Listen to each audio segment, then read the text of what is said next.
Oh my gosh, I forgot to unmute myself. Yes, no problem, no problem. Hello, How are you, Ivana. Luis? It's been How a are long you? time. Yes, yes, long time no see. So, welcome everyone to the English sessions of Global AI Developers Latam 2022. It is a pleasure for us to host these sessions from community leaders from Microsoft MVPs around the world. So we appreciate their effort and their help to contribute to develop, to grow a great community here. Ivana, welcome. Thank you, Luis. Well, it's a pleasure, as you said.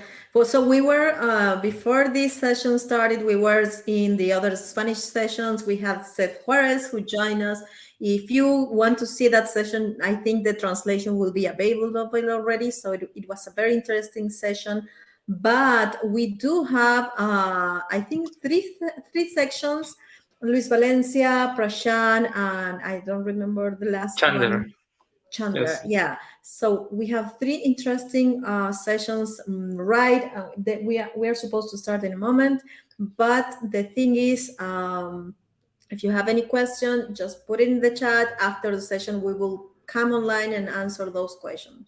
Okay, Luis. How do you say? If let's begin. I don't know. Yeah, Are you yeah, let's ready? begin. Let's get started. So, thank you everyone for joining us today.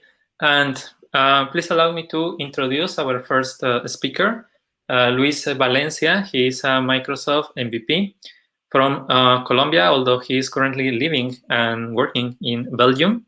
So, his topic is Introduction to Microsoft like GVM and Gradient Boosting.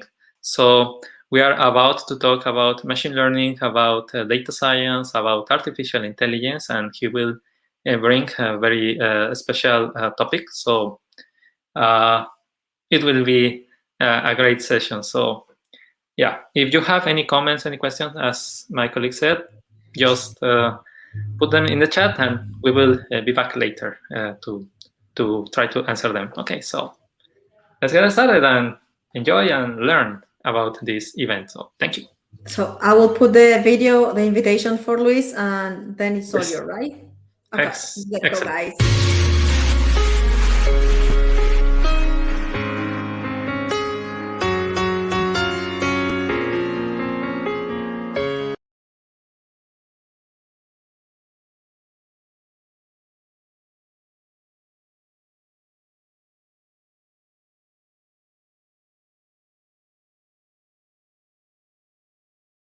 Los invitamos al Global AI.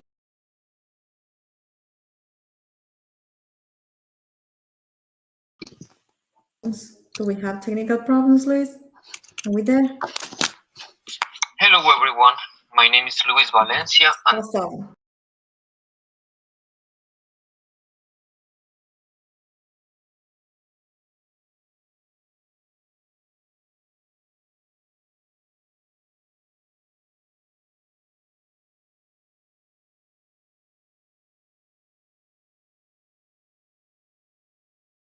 ensemble methods.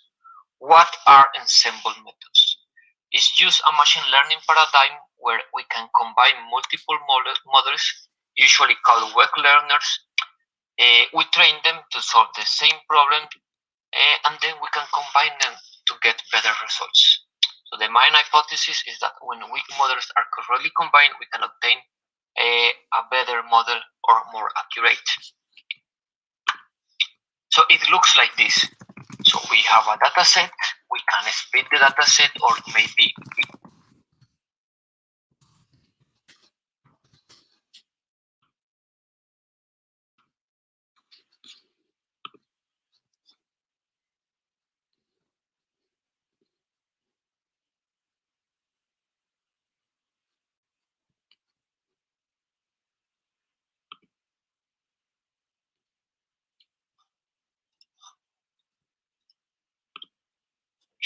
in one model. So going down into ensemble methods, there are three main ensemble methods: bugging, boosting, and stacking. Let's see what each one is and then we can go deeper into what Microsoft Light JVM is.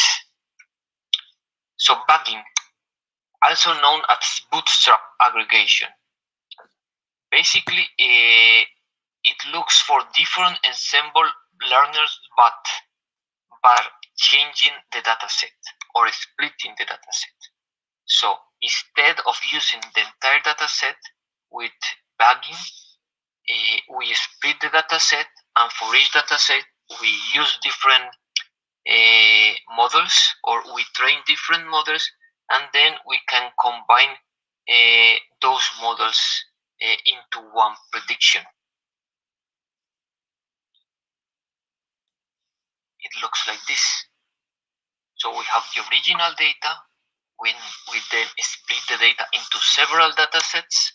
For that, for each of those separate datasets, we have a model, and at the end, we have a combined prediction. That's bugging. But then, what's boosting? So boosting, we build a model, but using weak models in a series, not in parallel. So firstly, a model is built from the training data. Then the second model is built, which tries to correct the errors from the first model. The procedure is continued by correcting errors until the maximum number of models is added, or the metric that you want is achieved, like precision, accuracy, or more. The difference between bugging and boosting is, in bugging is in parallel. You split the data into different data sets, then you have different models, and then at the end you have a combined prediction. In boosted, you use the entire data set. For the entire data set, you have a model. Then you update the weights. Then you have a new model, and you repeat this until you are satisfied with the results. And then you are only using the final model. And finally, what's stacking? So basically, on stacking, we use different weak learners to combine them by training a meta model to output predictions based on multiple predictions, which are returned by those weak models. So we need to define two things in order to build our stacking model: the learners we want to feed and the meta model that combines them. So unlike bugging, in stacking, the models are typically different. For example, not all decision trees, and they fit on the same dataset. On bugging, remember, we split the dataset. On stacking, we use the same dataset. Unlike boosting, in stacking, a single model is used to learn how to best combine the predictions from the contributing model, instead of a sequence of models that correct the predictions of prior models. Now, how does it look like? Basically, we have the training data, we have different models, and at the end, we have a meta model which combines those models into one specific prediction. Let's say it like this. So now that is clear, the three ensemble methods, let's talk about gradient boosting. So gradient boosting redefines boosting as a numerical optimization problem, where the objective is to minimize the loss function of the model by adding weak learners using gradient descent. But then what's gradient descent? It's an optimization algorithm for finding the local minimum of a differentiable function. Use mathematics. We are not going into details of what's happening there, but remember that for a regression, binary classification, or multi-class classification, there are different evaluation metrics.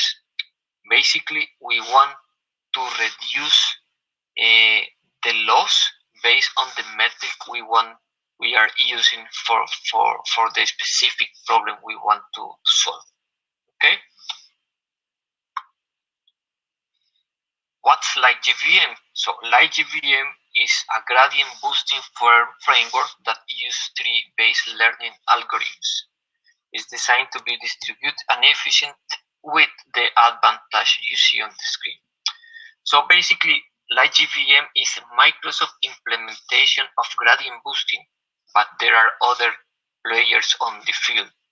There is one called XGBoost, CatBoost, and even Scikit-learn has its own implementation of gradient boosting. So the advantage of LightGVMs are faster training speed and higher efficiency, low memory usage, better accuracy, support of parallel, distribute, and GPU learning, so we can use CUDA cores if needed, and we can handle large-scale data. If you Google for LightGVM benchmarking, you will see the results. So now let's start checking some code. So if you are in this session, it's because you know what Python is and pandas is. So with LightGVM, we need to pass the data set in its own format. And that's how you do it in the third line of this slide. With lgv.dataset, we pass the xstring, which is all pandas data frame, and then the label, which use a vector with the labels. And that will return a LightGVM dataset that we can use later for training. But how do we do training? So first, we need to declare the hyperparameters, and the hyperparameters are things like task, train, boosting. There are several boosting. GVDT stands for gradient boosting decision trees. Objective regression. There is also classification. Then the other most important hyperparameters are number of leaves, learning rate, minimum data in each leaf, and the max depth of the decision tree. We can also have the verbose if we want to print out all the logging, and the metrics we want to use to evaluate. Then we train the model with the number of iterations. We then predict on the test dataset. Remember that we have to do a train test split. So with this line, we are just predicting. And then we can evaluate the error metric. On this case, I'm using the mean square error and the root mean square error as well. And that will give you the number you're looking for to decide if the model is a good fit or not. So let's go for a demo. So here, let me expand this. In my Jupyter notebook, the first thing I'm doing is I'm importing LightGVM, NumPy, pandas, and matplotlib, the usual suspects.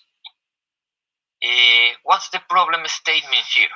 So we have a data set of real estate transactions or prices in Belgium. So we have almost 40,000 observations.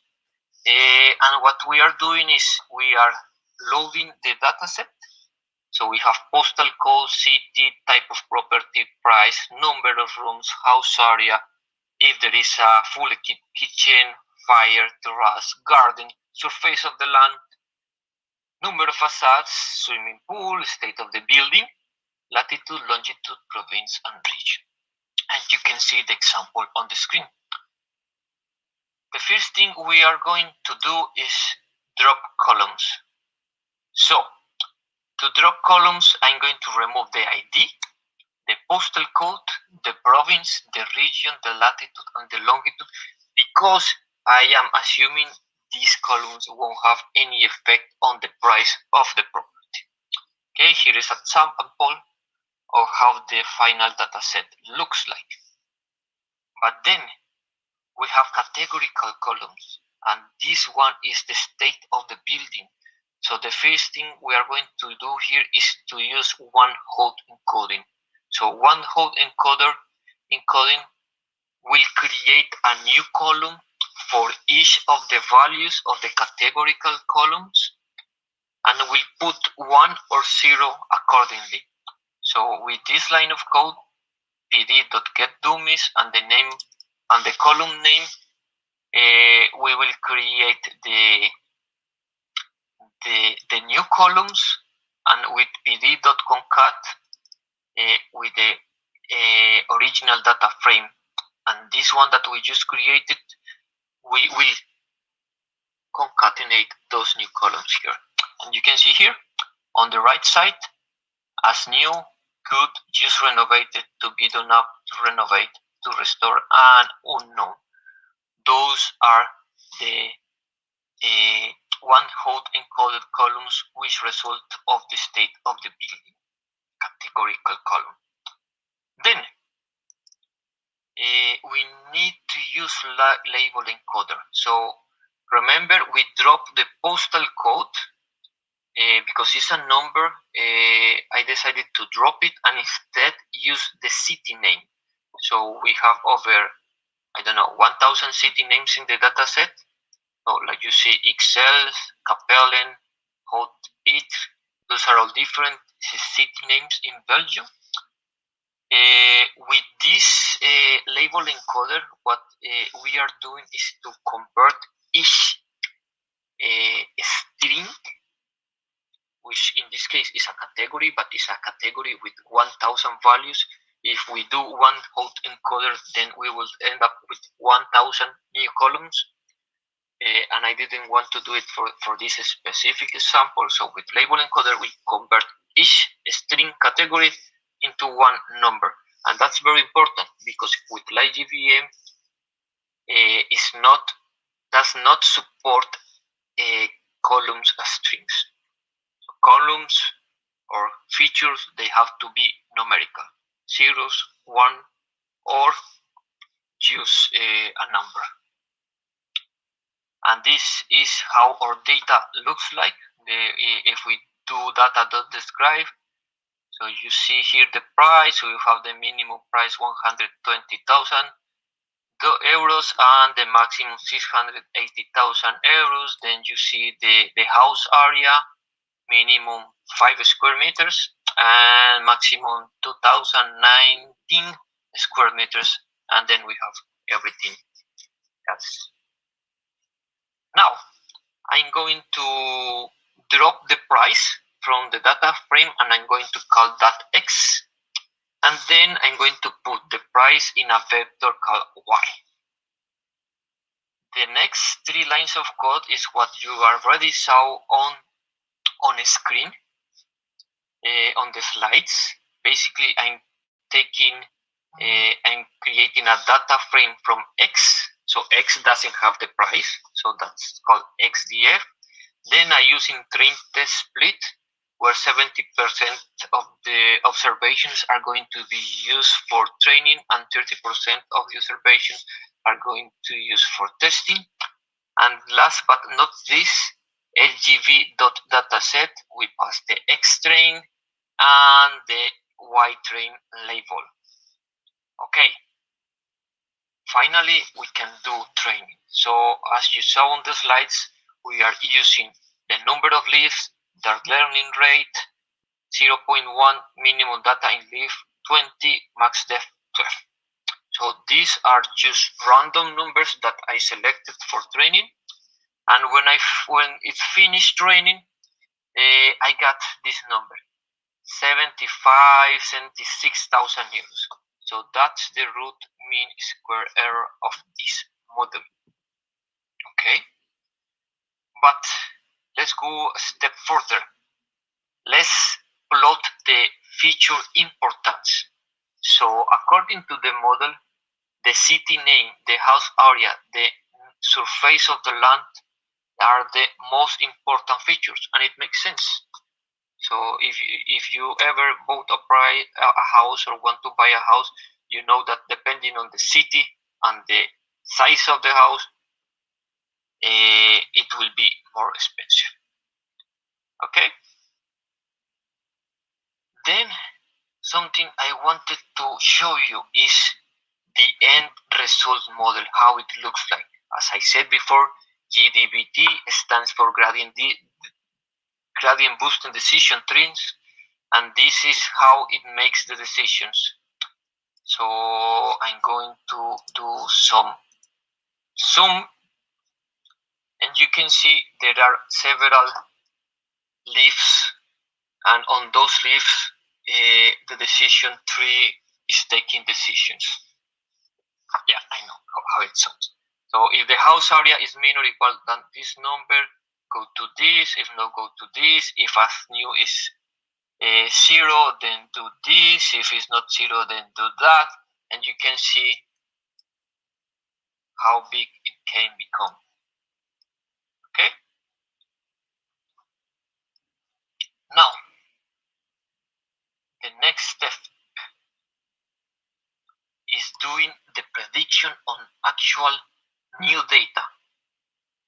In the previous cells, we did prediction on the test dataset, but here we are going to do prediction on data never seen by the model. So what I do here is I create a dictionary with 2 arrays or with 2 vectors with the data, with the unseen data, city name, type of property, price, number of routes, etc. In this case, and for your own convenience, all the data is the same except the state of the building. On this case, the state of the building is to be done up, and on this one, the state of the building is new, as new. I do the prediction, and I print out the prediction here. You can see the difference. In one is 176,000 euros, and in the other one is 235,000 euros. So it's like 60k difference between both, and it makes sense. If the house is almost destroyed, it has to be done up. You have to invest a lot as an owner to build it up, to renovate it inside and maybe outside. And here is the price if the house is as new. Okay, going back to the slides, let's talk about hyperparameter tuning. So hyperparameter tuning is one of the most important parts of machine learning. Every machine learning algorithm has different hyperparameters that we as data scientists we can change. You saw it on the previous slides and code that we have different hyperparameters, and there are 2 techniques: random hyperparameter or grid. So random, self-explanatory. We take random numbers for each hyperparameter, and with grid search we use all combinations of hyperparameters. The difference is basically that grid search will take a lot more time than random. With random, we just define when it should be stopped. Now, how does it work? So basically, we create a for loop. We decide, I'm using random search here. I'm not using grid search. So we decide that here we are going to use 10,000 iteration, and for each iteration we are doing a random, we are selecting a random number for the learning rate, for boosting type, because it's a choice field, for number of leaves, minimum data, and max depth, and iterations.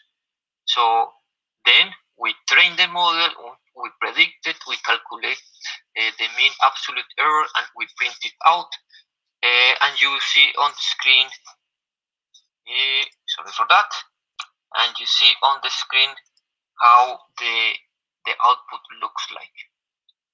the mean absolute error, the iteration number, and the hyperparameters used for that specific iteration. So I have it also here. In this case, it ran for, let me see,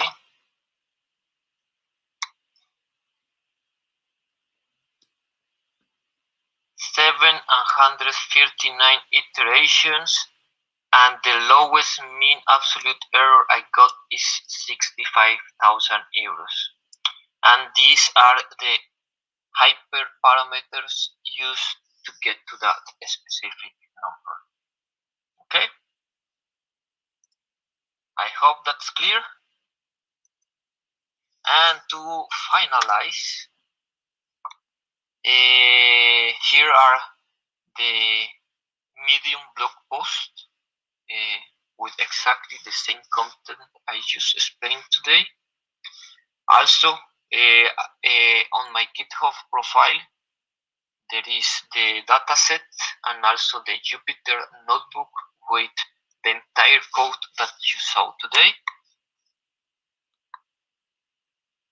And finally, you can see my LinkedIn profile, my Twitter, and my GitHub profile. And thank you. So I'm open to any questions.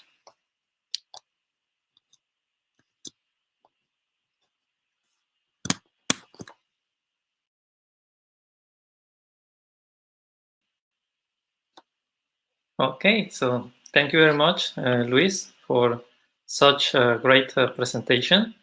So, well, please, if there is any question, if there is any comment about this session from Luis Valencia, let us know. So he gave us an introduction to Light BGM, which is a gradient boosting machine. It's a framework from Microsoft. And the goal is to do some classification or ranking machine learning tasks using decision trees. So as you saw, there are different possibilities.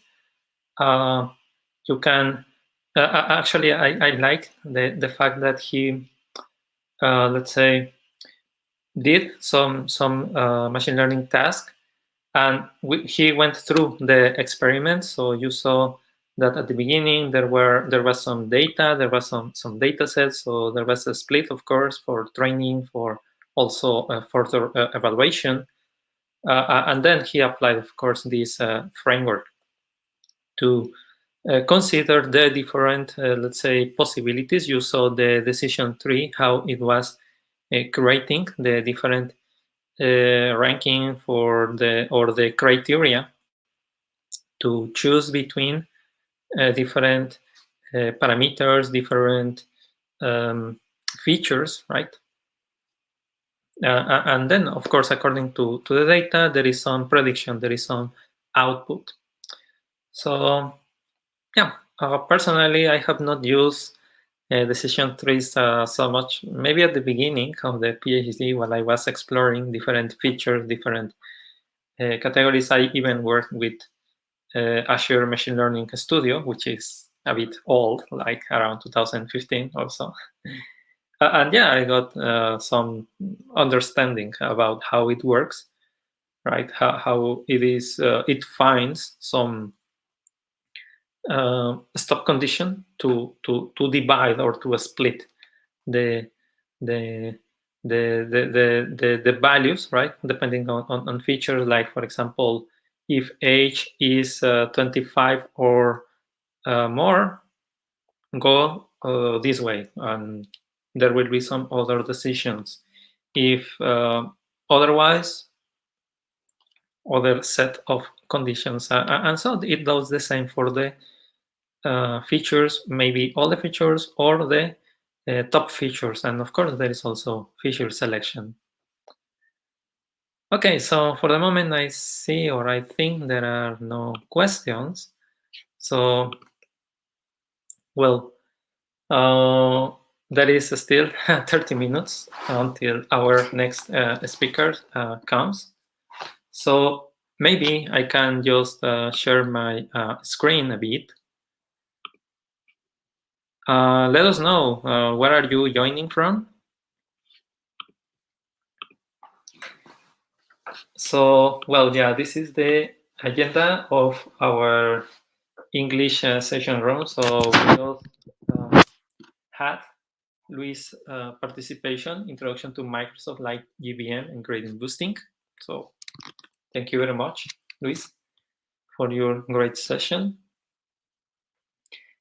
In about 30 minutes, we will welcome Prashant. He is also a Microsoft MVP and MCT, and he is also a community leader. And he will talk about classification of network drives. So he always brings practical use cases to our events. So we appreciate that he will bring us this knowledge, and it's a real one. So that will be interesting. Yes. And finally, we have an interesting session from Chander. So he's also a Microsoft MVP, and he's going to compare the different cloud providers, Azure, AWS, and Google, in regards with the AI services that they offer. So what are the possibilities with Google, with AWS, with Azure regarding services that they offer, maybe pricing, possibilities, what can you use, languages, technology, what can you create, what are some limitations and features. So again, this session will also be enjoyable and interesting. So let us know your thoughts about the event. Also at the same time, there are sessions in Spanish happening right now. Well, actually, just 30 minutes ago, I finished my presentation about pronunciation assessment. This one was in Spanish, but if you want to see this session in English, well, yesterday I participated at Global AI Developer Days, which of course is the main event organized by the Global AI community. And during day 2 of the event, there were several community members who shared their knowledge, how the AI, let's say, how they use the AI, and some of them were focused, of course, on practical sessions. So I will share my link. And I will also share this one because responsible AI is a great topic. I highly recommend you to take a look at it. Veronica's session was quite interesting, and I will always say that when you create a machine learning model, when you create a service using AI, you must check that you comply with maybe some policies, some rules, and you must make sure that your service is fair, doesn't discriminate, for example.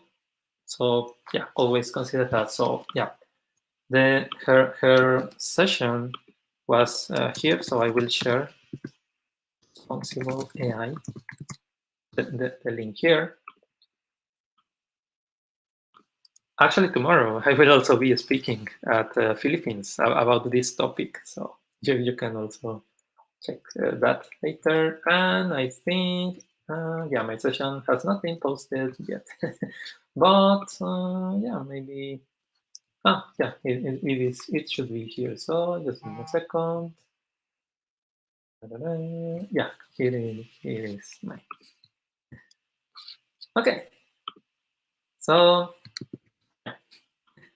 yeah, with very nice quality. That's AI for accessibility. So in this session, I talk about speech cognitive service, which has, let's say, brand new capability known as pronunciation assessment, which can help you to evaluate the pronunciation in terms of fluency, completeness, and also accuracy. So you say something, and the service will evaluate this speech, and it will tell you if you said of the words, if you added, let's say, inserted new ones. Also, what about your fluency? If you remain silent for some time, or if you continuously spoke.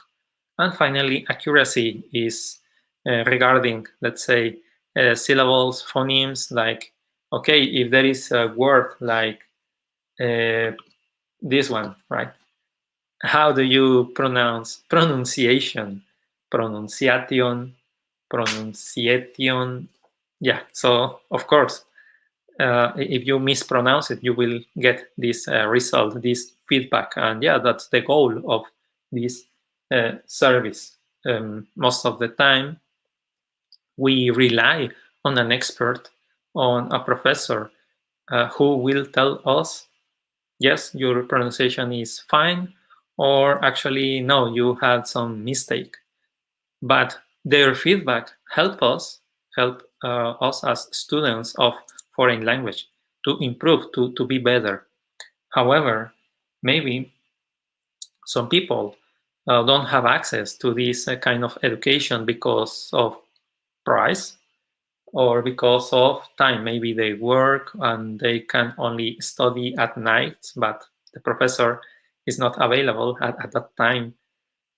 So yeah, or maybe they submit some recording. Maybe there is some assignment, in Moodle or Teams or any other platform, and students upload some recording of their voice saying some text, and after that the professor takes a look or hears all of them in order to provide some feedback. But how can you add some score, some points to the different pronunciations, to the different speeches, right? Well, this service can help you to do that. And of course, as also Luis said, we are in a developers event. So pronunciation assessment provides with SDK, with REST API in order to create this kind of solutions, mobile application, web application, desktop, maybe. Yeah, so actually, for example, in PowerPoint, there is a coach presenter, which can help you to improve your pronunciation skills, your presentation skills. If you mispronounce some words, you will get that in the report. Also, Teams uses this kind of technology in the sense that maybe the professor created a group, Teams group, and there is assignment, and the students submit some recording. But this recording can be automatically evaluated by Teams, but in essence, it is using this pronunciation assessment capability or technology.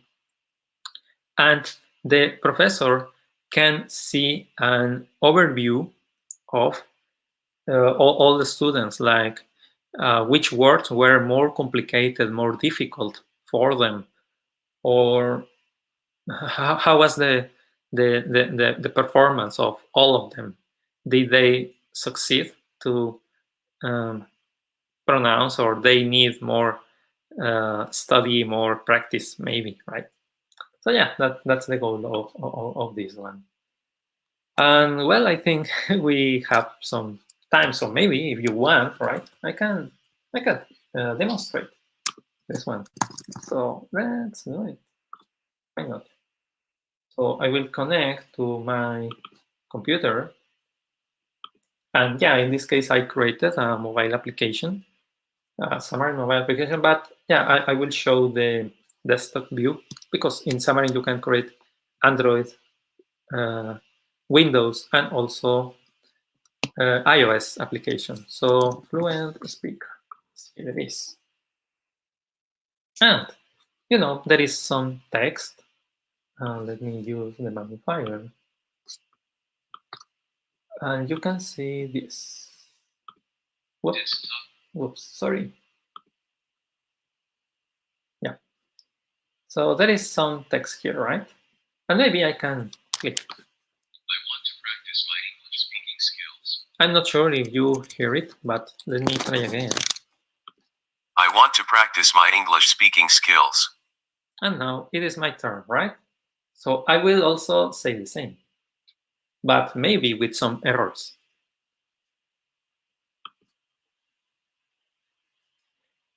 I would like to practice my Spanish listening skill.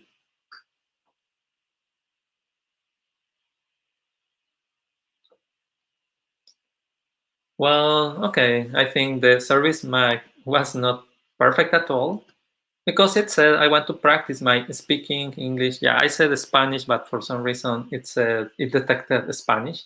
Well, I also think or believe that since I am using remote desktop, maybe some word is not correctly sent. So yeah, but here you can see, just give me a second. You can see that the service already evaluated this text that was detected. So there were some errors in this pronunciation. You will see also it gives syllables or also phonemes detail. You will see in a minute. So there is this pronunciation score, accuracy. The accuracy means how did you pronounce the words. Completeness, if you said everything, or maybe there were some omission. And also fluency, maybe there were some silence. So yeah, this is detected. And here actually you can see the different phonemes and syllables, right? I want to practice this, my speaking, and so on, right? And there is a score.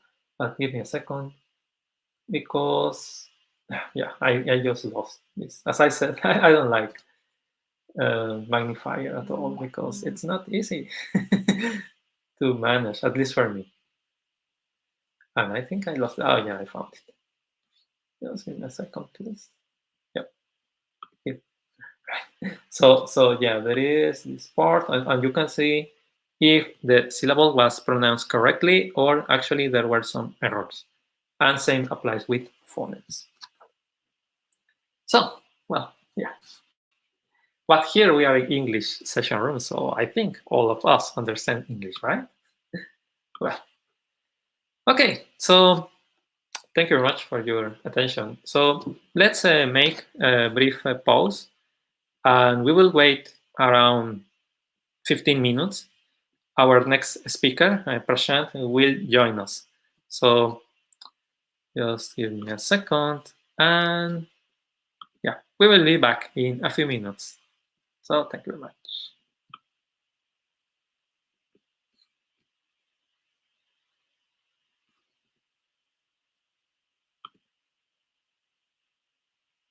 Los invitamos al Global AI Tour Latino.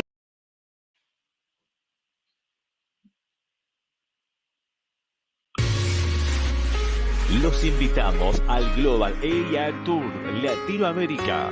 Si querés saber más sobre inteligencia artificial, te esperamos el próximo viernes 28 de octubre a las 7 p.m. UTC.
All right. So thank you for waiting. And we are back to the Global AI Developers Latam 2022. This is the English sessions room. And now allow me to introduce our next speaker, Prashant Boyar. So just give me a second, and we have a small video.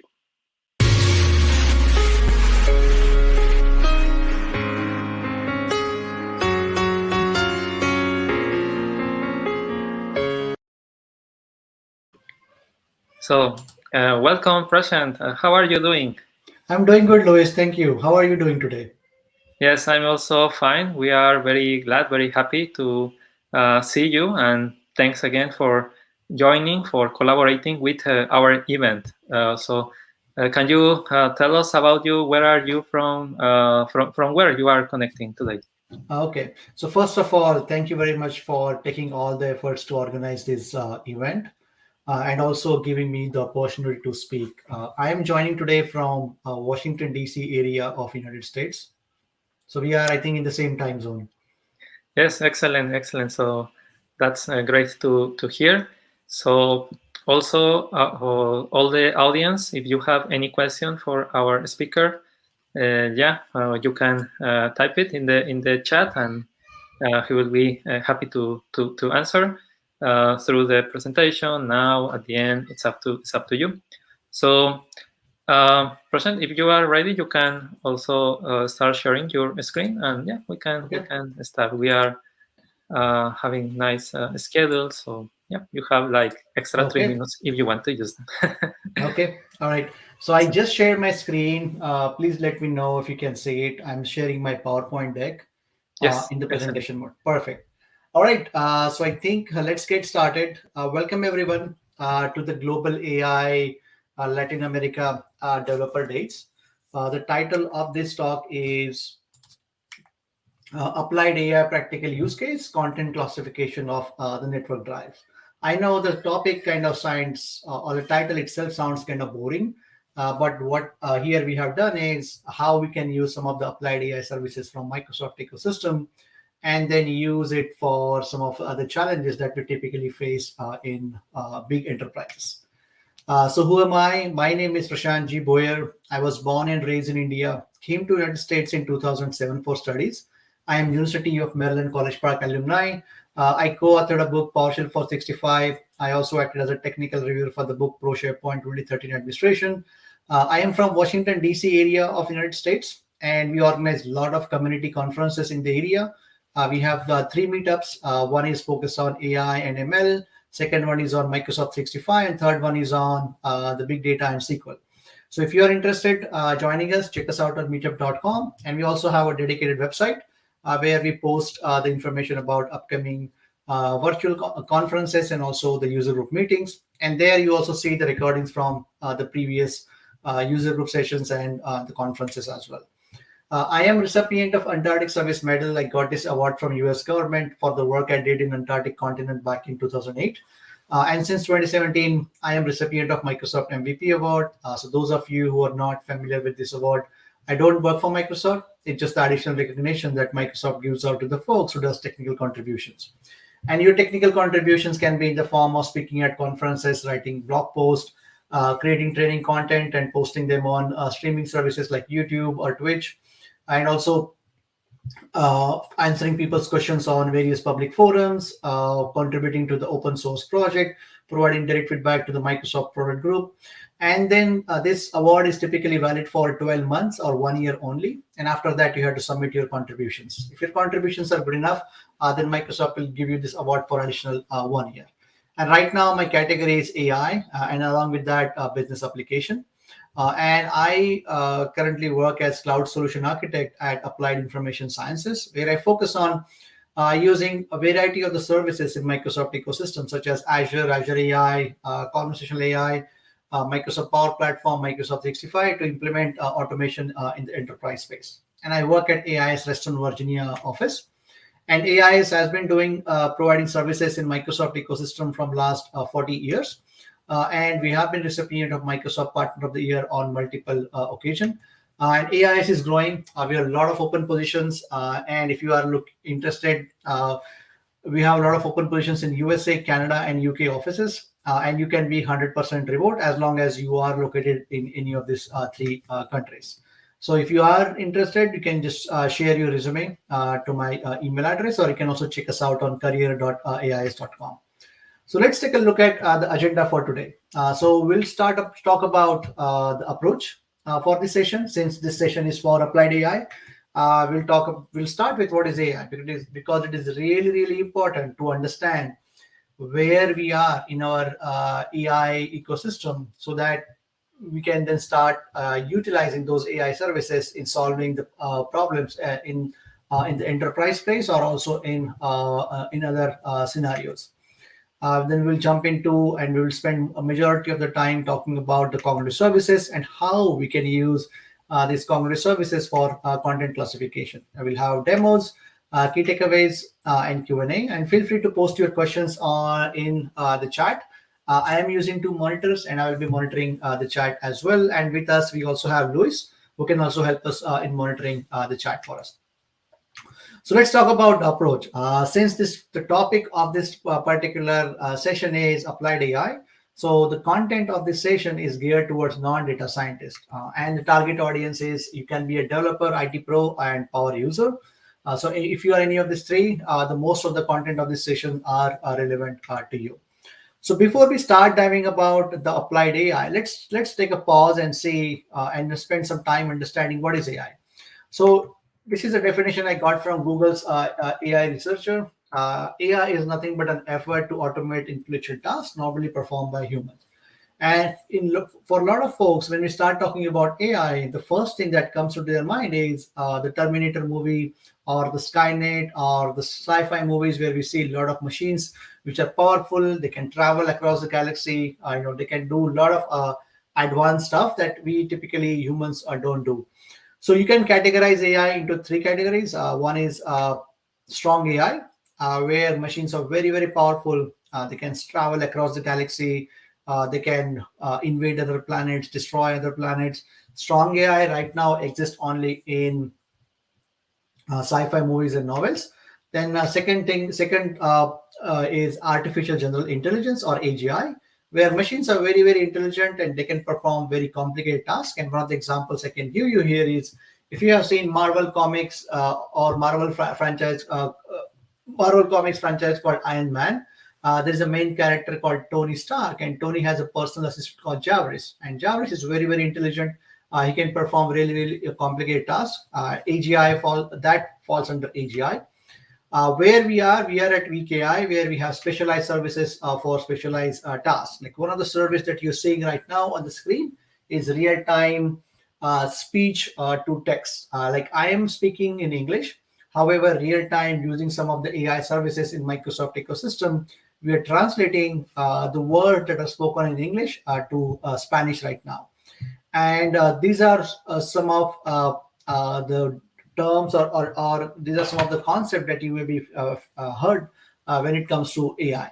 Now, the service I'm showing you on the screen, it is very easy to use. This service comes out of the box with Microsoft PowerPoint. As long as you have the latest version of PowerPoint, you can use it.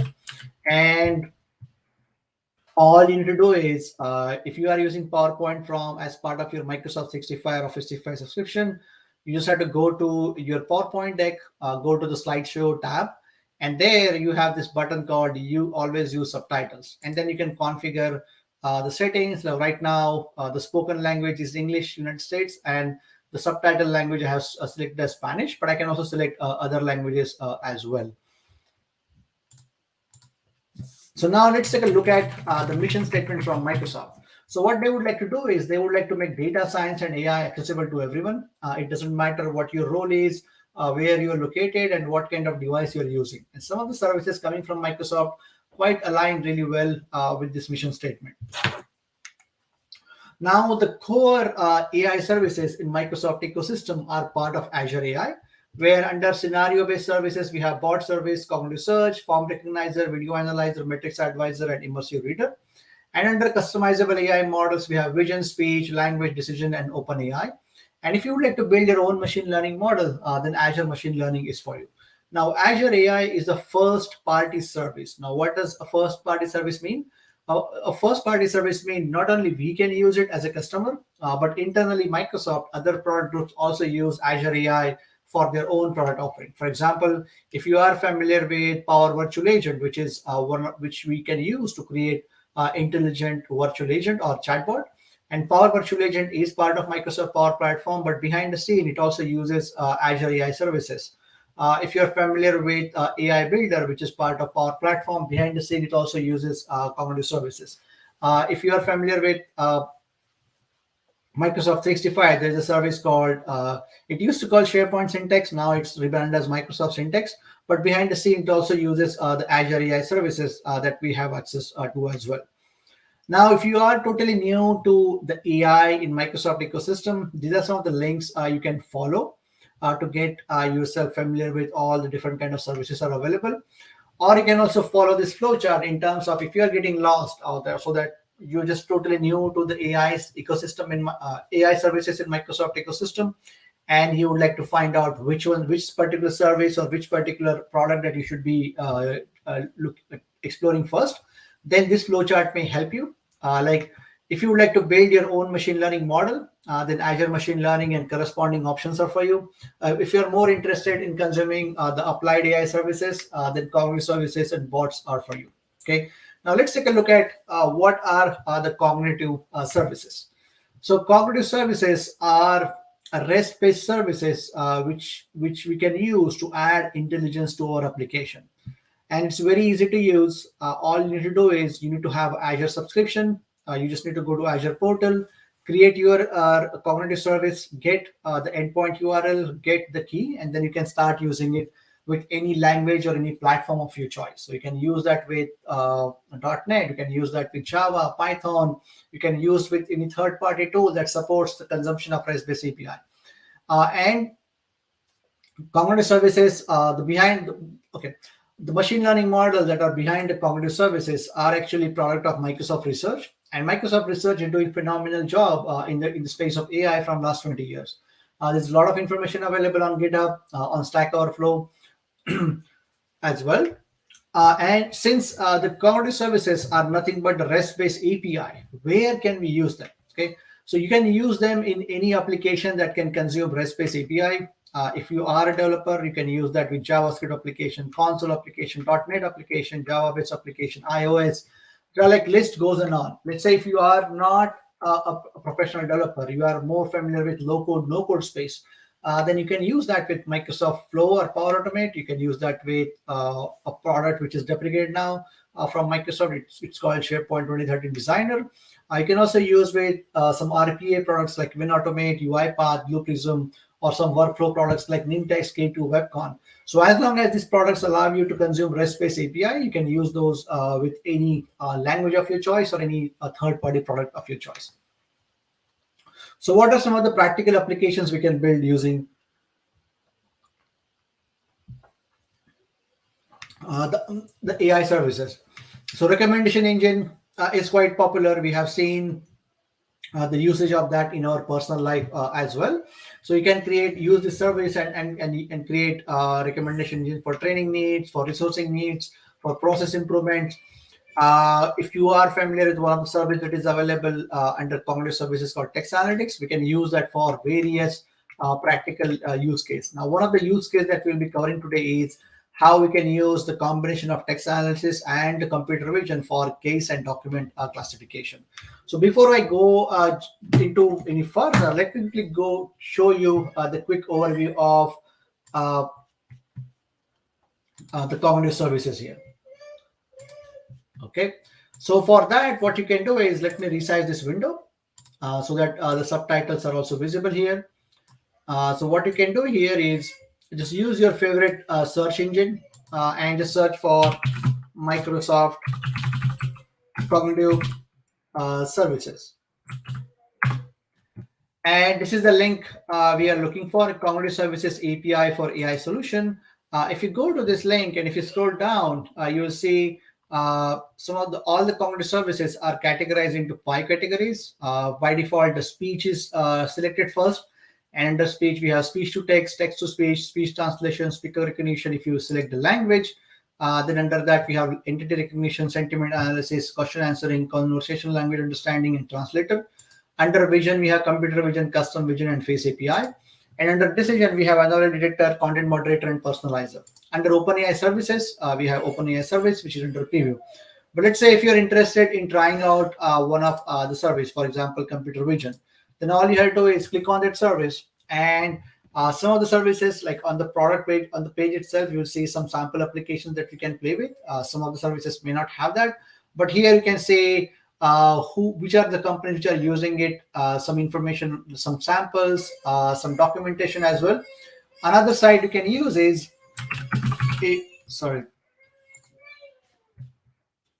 another service you can use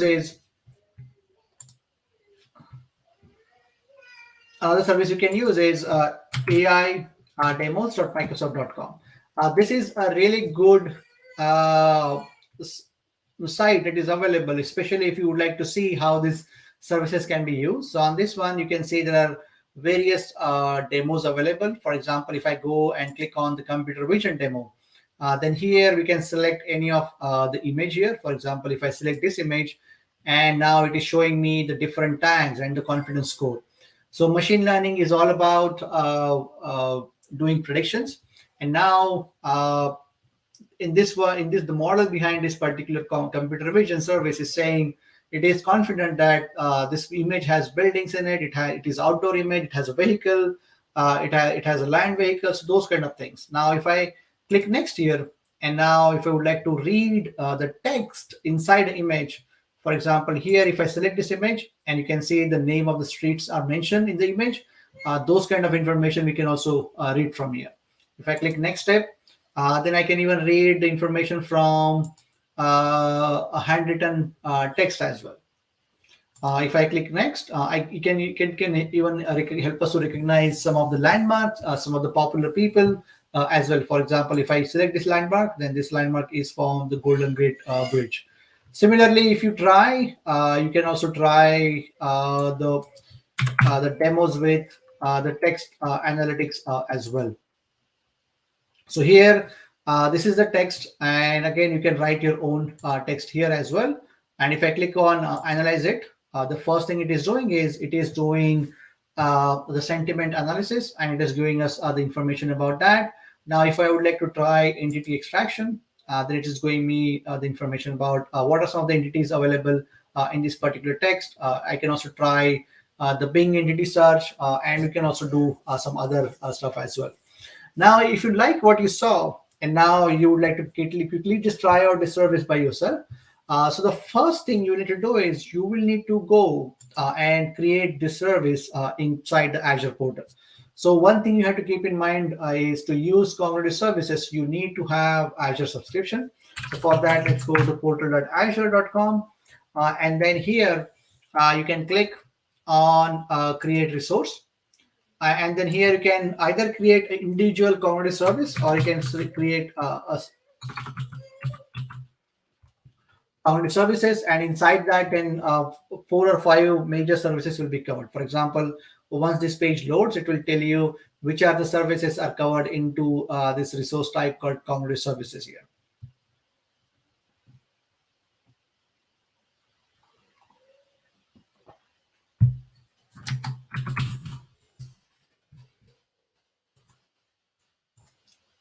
All right, it's taking more time than normal. Let me refresh this again. Okay, so as you can see, with this single resource, we can use the API for vision, language, search, and speech in the single endpoint. Okay, so now next thing I can do is I can click on create, and then you have to just provide some information about what kind of subscription you would like to use here. So select the subscription, then select the resource group, and then select the region. And while selecting the cognitive services, make sure you are selecting the region which is closest to you. for the latency and also to get the appropriate result, because some of the services depending on your geographical location will give you a different kind of results, especially if you are using computer vision or text analytics. So most of those results are actually localized for the localized content. So here I'll be just giving a name. Let's call it as Global AI Developer Days. Okay, and then you can select the pricing tier. Now, one thing you have to keep in mind regarding the pricing tier is there is a free tier available, but what happens is the free tier you can always only use once per subscription. And since we are going with this particular cognitive service, I don't think there's a free tier available for this one, but others, if you go with individual computer vision or text analytics, I think there's a free tier available. So make sure if the free tier is available, go with that. So that way, you don't get charged for trying out the service at all. And then you have to check this box just to acknowledge that you accept to all the licensing and term, and the service that you are using, you will be using responsibly. And then next you do review and create. Looks like I didn't check a required checkbox. So once that is done, I will be doing that. Previous, and previous. Okay. All right. The pricing tier is 0. Review and create. Okay, looks like everything is done. And the moment I click create, this service will get created. Now, I don't want to create this service because I have already done this before.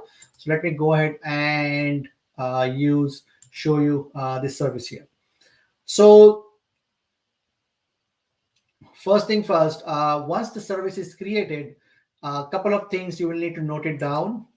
First is you will need to note down the endpoint of this service and also the key. As long as you have these two information, then you can start using the service in any language of your choice or any product of your choice.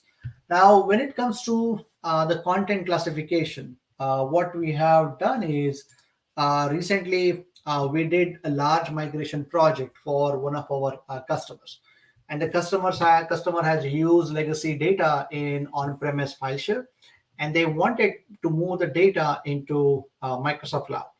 Now they had two options: either just do lift and shift and then call it a day, but they wanted to do the migration of data properly, so that if, let's say, data belongs to HR department, or if the data belongs to the finance department, then it should go to appropriate location in Microsoft Cloud. So for that, we had two options: either someone can manually go and access all those documents, find out what those documents are for, track those documents appropriately, and then do the migration. But since they had like terabytes and terabytes of content, that would have been like very tedious manual effort. So there we use some of the applied AI services. So I think this is not the right slide. Let me exit from this. The application that we came up with was this. Basically, we wrote a custom application, and that custom application used cognitive services. And then the way we did is we went through all the folders and identified the file types. Again, this is a very high-level overview of the implementation I'm giving you, but the actual implementation was fairly complicated. Since it's a proprietary, I cannot really share the information, like more details on it. But this was the high-level approach we took. We went through all the folders, identified the file types, and if the file type is a text document or a Word document, then we use the text analytics API and then tag the files accordingly. If the file types were images or scanned PDFs or even a PDF, we use the computer vision API, and then using those, then we tag those files. And once the files has proper tags, then we use migration tools, which helped us to migrate to the appropriate destination. Again, this is a very simplified version of the approach we took. Now let's talk about how you can use some of this computer vision API and the text analytics API. So the computer vision API, we can it can provide us the OCR. We can visualize the tags. It can also help us to detect the object. We can detect the brand as well. We can categorize an image, detect faces. There are many things we can do with the computer vision API. But if you are a developer and if you would like to know how this API works, then this is how your endpoint URL will look like. For example, the first thing you'll be doing is you'll be copying your endpoint URL here. And then if I go here and paste this in, let me paste this URL in the notepad. All right. And now, if I would like to make a call for the OCR, then my call, my REST API, my endpoint call will be the URL of the service /vision/ the current version /OCR. Now, if I would like to do for analyzing the image, then my endpoint URL will be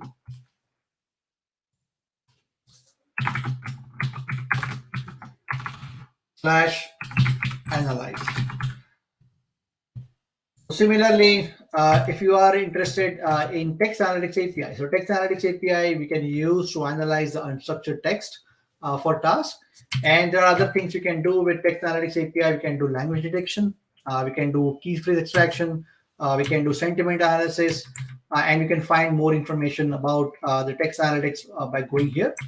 And this is how you'll be making the calls for the text analytics, which is basically the URL of your service, then /text /analytics /version 3.0. And then if you would like to get the language of the text, then you can use add /language, and then correspondingly you can make the call. So we talked about the application design. Now let me quickly show you the example of it, like how easy it is to consume these services. Now, first example I will show you is using is more aligned for the citizen developers using low code, no code space. So what we have done here is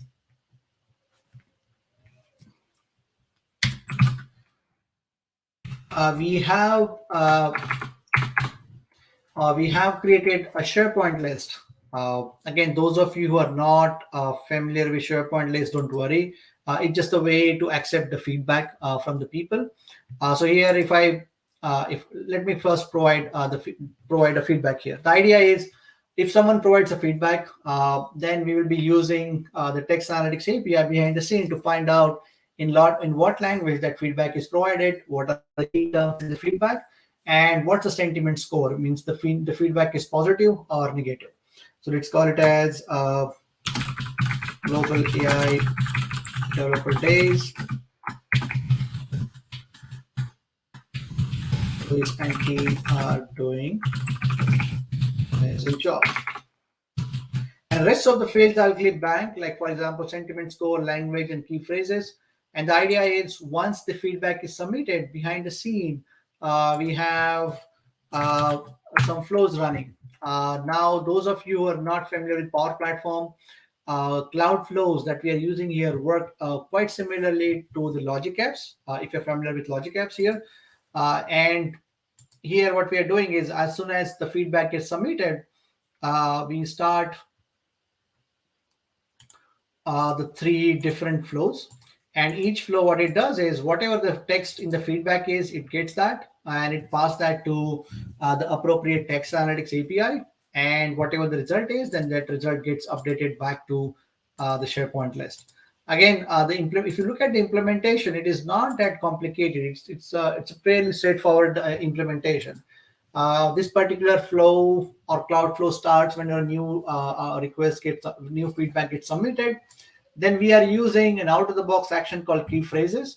And one of the key things you are mentioning, we have to keep in mind is, here we have to provide the connection. So if I click here and click add a new connection, then here you will be providing your connection in the terms of the API or the community service that you created. For example, if I go back to my Azure portal here, so I'll be copying this URL, I will be copying this key, and I'll be pasting that here, and that will create the connection, and that will create a connection for me. And whenever I'll be calling this particular key phrases action, it will be using my service to do this analysis here. Same concept with language detection. We are using the action called detect language, and then in the connection we are providing the name of our providing the URL and the key for our cognitive service. Same thing goes for sentiment detection as well. So if I go here and refresh this particular list, now I should say that the 3 flows have already run. The sentiment score came fairly close to 1, that is 0.98. That means this statement is fairly positive. And the language is English, and the key phrase is amazing job. Now, when it comes to the content classification, right, or especially the document classification, you can use the combination of language and the key phrases to determine in what language the document is written and what are some of the key phrases. And then you can use those key phrases as tags and then attach to those documents. And using those tags, then you can decide which particular location in the destination that particular document should go. So this was an example using a low-code, no-code tools. Now let me quickly show you an example using a C# here. So for that, let me show you my project here. Let me zoom this a bit to 150 degree. So here the implementation is fairly straightforward. We are making like I have a couple of files on the machine. Let me quickly open those files.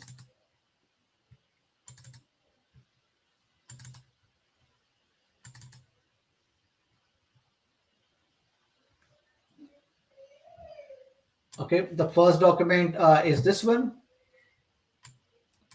And the second document is this one again. And this document I have written in Spanish here. Okay, so one document is written in English, second one in Spanish. And what we'll be doing is we will be going through those documents. We'll be extracting the contents of this document. We'll be sending those to the text analytics API. And whatever the results come back, then we'll be displaying those on the screen here. So let me quickly run this in the debug mode.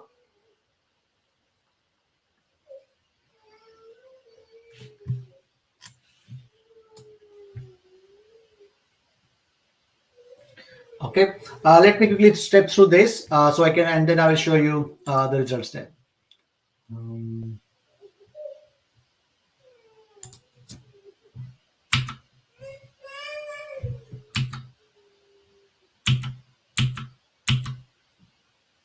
Okay, now let me show you the results here. So the first thing we did, let me increase the font size here a little bit. Okay, so the first call we made was a sentiment value. But in our case, the most important thing we wanted to find out is the key phrases and the language. So for example, if I select the language here, so the first document was written in English and the confidence score is 85. And that means it's fairly high. That means we can easily say, okay, the first document is written in English, so it can go to a location which we have dedicated for, let's say, English documents. Okay. Now the second document is written in Spanish, so we got that information. The second document is written in Spanish, so it can go to a location, or you can tag with a metadata tag as a Spanish there. Now, when it comes to the key phrases, the first one is written as it came as a cognitive services AI and Microsoft. So using the combination of key phrases and the language, then you can decide, okay, what should be the destination of this document, and then appropriately, then you can decide to migrate those documents. So again, this was an implementation using custom code. Again, this particular piece of code is already available on GitHub on my GitHub link profile, so you can go and download from there. So before I share some additional stuff, let me see if there are any questions in the chat window.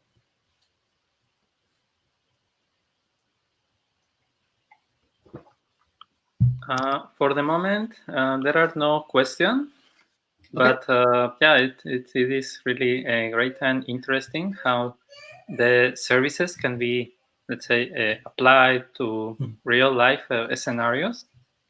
So yeah, looking forward to hear more. All right, thank you. So we conducted this, and we just saw the demo of the content classification. Now, one of the key thing you had to keep in mind is these cognitive services are pre-trained services. You can customize them a bit, but there may be scenarios where you are looking for explicit results, and those results may not be, the cognitive services may not be giving you. In that case, what you can do is you can okay, before that let me show you a really good example that can demonstrate the power of this all cognitive services. So here there is a sample available from Microsoft called JFK demo. You can search for it, for example, Azure Cognitive Services JFK demo. So if you search for this, this is the link that you'll be going to, and here this entire project is open source, and you can find and you can see this project, like how Microsoft has implemented it, and this is a demo website. So here uh, Microsoft has created this demo website, and behind the scene it is using Azure Search, the cognitive search. And if I search for the name of JFK's assassinator, and if his name is available in any kind of document, whether that document is, let's say, a scanned document, if that document is handwritten, then this using these various cognitive services, we can search for that information. So this is just one example how powerful these services are. Now let me quickly go. Let me find some additional places where. So here it's written in handwritten, so you can find it. You can see here there are various instances where this word is written, and it is able to find for us. Again, you can also deploy this particular application yourself into your own Azure subscription, and you can see how exactly these things are implemented, and because the entire source code is open source. Now, let's say you have a peculiar use case where some of the cognitive services are not giving you the results that you are looking for. You always have option of using Azure Machine Learning, where you can create your own models. And one of the key feature of Azure Machine Learning is you can deploy those models as a web service. So just like you can use cognitive services, you can deploy your custom model as web service, and you can start using that into your custom application. Now, in case you would like to get your hands dirty with some of the services in Microsoft ecosystem, like if you ask me, there are three major cloud offerings that Microsoft has. One is Azure, second is Microsoft 365, and third one is Power Platform. So if you would like to get your hands dirty with Power Platform or Microsoft 365, since these are for those, you have to sign up for the subscription. There is a good program available from Microsoft called Microsoft 365 Developer Program. Definitely recommend you to check that out because via that program, you can get your personal Microsoft 365 subscription for free with E5 license. It's really good for personal training and development. You can always sign up for trial, but when you sign up for trial, you have to use credit card. Now, to use cognitive services, you need access to Azure, and there are multiple ways where you can get your personal Azure subscription. My favorite is if you have access to MSDN, go to your MSDN portal and activate your Azure credits because based on your country and based on what type of MSDN subscription you have, you will get some fixed credits per month for free that you can use for your own training and development. And again, you don't have to use credit card when you sign up for subscription through your MSDN or sign up for Azure portal through your MSDN subscription. You can always sign up for trial, but depending on your country, you get some free credit, and also you have to use your credit card, and you'll get charged in case you consume more than the allocated quota.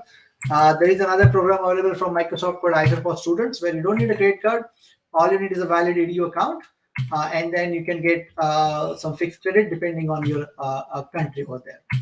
So hopefully the content we covered today made you explore the cognitive services and Azure Machine Learning, and you can go home and play with it. And also you can think about using some of these applied AI services to solve some of the problems in your business. If you don't have access to Microsoft 365 or Power Platform to try out a few things, definitely check out Microsoft 365 Developer Program. So these are the things we covered today. And these are some of the reference links that we have. With that, we come to an end.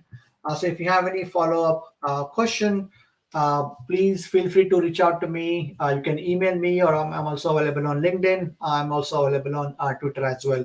With that, we come to an end. And if you have any questions, or if you would like to want me to cover any other service in detail, we can do that in the remaining time. And looks like there are some questions in the chat window. First one looks like is, what do you think about cognitive services? Have you used? Okay, is it from you, Louis? Yes. It was question to the audience. Okay. But yeah, first of all, thank you very much, Prashant. Very nicely done. I always appreciate that you also share your content with translation in Spanish. So thank you very much Welcome. for our audience. So yeah, maybe some question. What is the biggest challenge that you have faced when implementing this the cognitive services in some application? Maybe some limitation of some language, but perhaps you have worked with C#, but maybe in some project you use Python or JavaScript, Node.js, and maybe there are some differences or something No. different. So when it comes to, okay, so the question is, what are some of the challenges we faced when we, let's say, use the cognitive services with various different programming languages? So as far as I'm concerned, I tried this with PowerShell, I tried with Node.js, and I tried with C#. Since we are making call to the same API, I haven't seen much a difference. It's all depend on what's your preference in terms of the programming language. But the real challenge I have faced is the actual service itself. Like sometimes, since Microsoft uses generic data set to train these services, sometimes if you're looking for any specific things, this service may not be able, maybe may not be providing you. In that case, then you have to see if the particular service offer you to customize it. For example, you can customize computer vision. If that's not the case, then you have to find another route or another service. One of the example we recently saw is there is a service inside cognitive services called anomaly detector, and we wanted to use that in our one of the customer application. But what we saw is some of the results we were getting from that service were not matching our requirement. And then for that service itself, we just use a service from another competitor, and rest of the services were from Microsoft, but that just anomaly detector, since other services were giving us much better results for our use case, we just went ahead with that service. Since all these services, like cognitive services from Microsoft, there are similar services from Google, IBM, from AWS, and since these services are available as AI as service, and we can use them as a REST-based API, it's very easy for us to mix and match. For example, I may use Vision service from Microsoft, but I may use text service from Google, and I can combine those and build my application. Awesome. Yes, actually, our next session is about a comparison between Oh, services nice. from different cloud providers. So perfect. That's a great it's a connection. Okay, so again, no more questions about from audience. So I think everything is clear. So Okay. if you want, we can conclude. Maybe you can mention, even though you talk a bit about your community, you are organizing also some global AI developer days in your community. So can you maybe talk about it or invite us to be there? Sure. For that, just check us out on meetup.com. Let me share those link again. Mhm.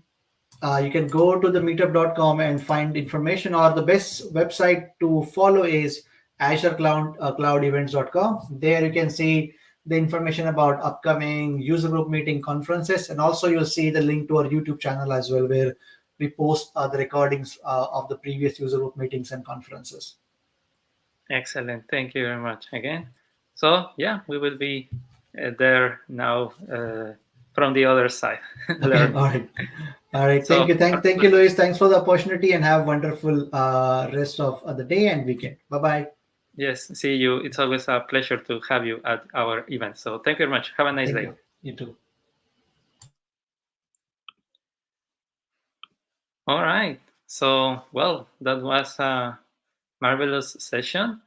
from Prashant. So as you can see, these services can be really useful when we implement it on real life, let's say, applications.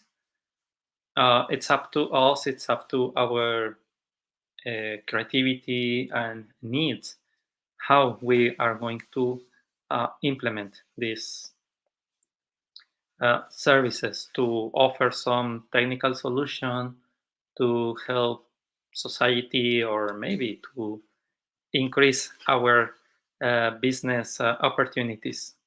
So yeah, you see that it is kind of easy because there is documentation, there are demos, there are sample codes that we can integrate in our services.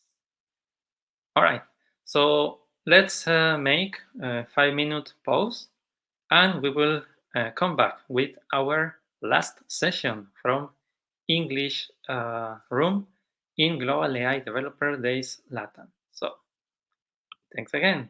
Go to drink some water, and we will be back.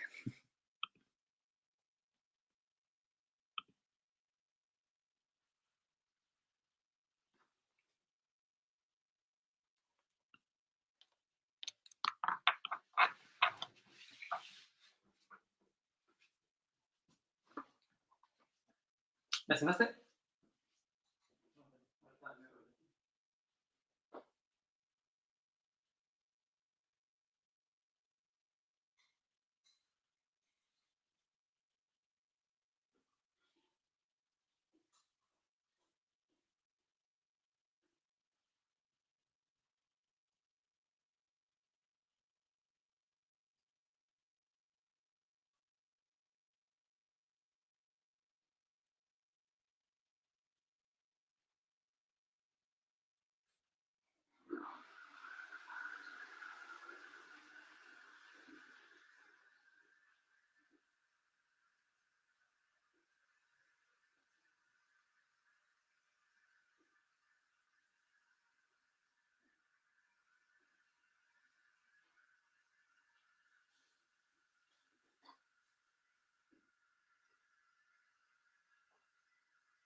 Leche de soya.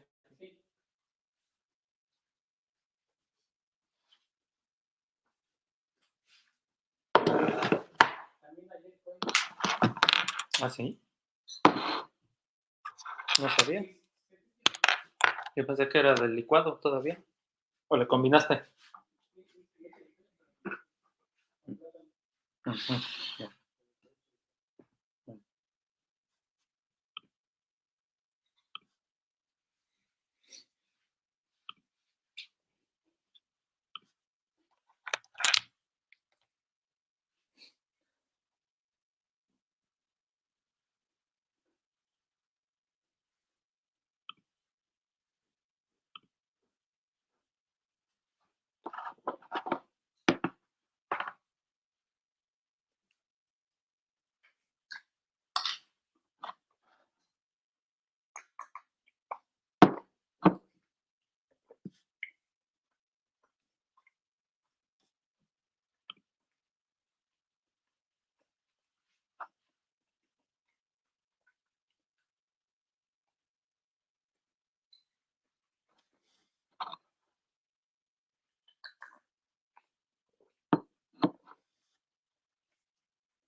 Los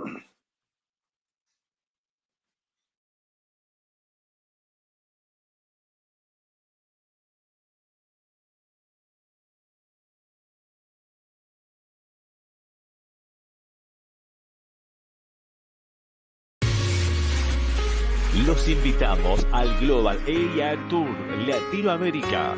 Si querés saber más sobre inteligencia artificial, te esperamos el próximo viernes 28 de octubre a las 7 p.m. UTC.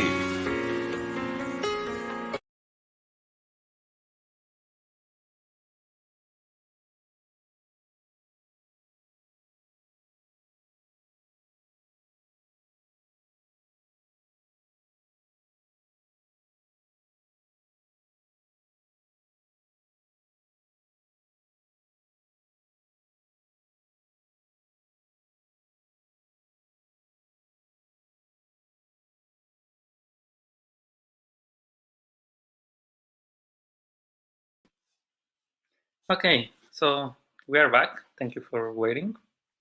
So we are going to start our next session with Chander Dal.